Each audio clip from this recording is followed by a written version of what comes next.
बिस्मिल्लाहिर्रहमानिर्रहीम अस्सलामुअलैकुम। Welcome to Mirza birds clinic, Mirza Atiqur Rahman Gujarat से। दुआ गो हों जी तमाम दोस्त अहबाब खैरियत से हों, आपके घर वाले, आपका शौक़ सलामत रहे। दोस्त अहबाब, आज आपके लिए मच्छरों से बचाने के लिए बच्चों को, ब्रीडिंग सीज़न शुरू हो रहा है और ब्रीडिंग सीज़न में हम मच्छरों से कैसे बच्चों को बचाएँ वो लेकर आया हूँ। ये आपके सामने पिक्चर आ गई है, इसमें 3 चीज़ें हैं, ठीक है। ये भी आपको बताता हूँ कि ये क्या क्या चीज़ें हैं, इनके नाम कुछ भाइयों को पता चल गया होगा। ये पाउडर फॉर्म में कर लेनी है आपने, ग्राइंड कर लेना है इनको आपने अच्छे तरीके से। कूट लें, कूट लेना सबसे अच्छा होता है। कूट के इसको अच्छी तरह से इस तरह मिक्स कर लेना है, पानी लगाकर इसके अंदर।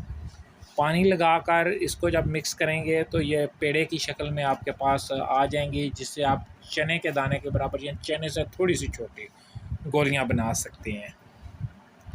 ये जब बच्चा आपका 10 दिन का हो जाए, यानी कि अपने वालिदैन से निकलने लगे, तो उसको 1 दिन छोड़कर आपने 1 गोली देनी है, ठीक है। जब जिस टाइम तक आपको ये फील ना हो जाए कि ये हमारा बच्चा मच्छर वाले पीरियड से निकल गया है, तब तक आप उसको एक टैबलेट जो है ना 1 दिन छोड़ के 1 दिन देते रहें।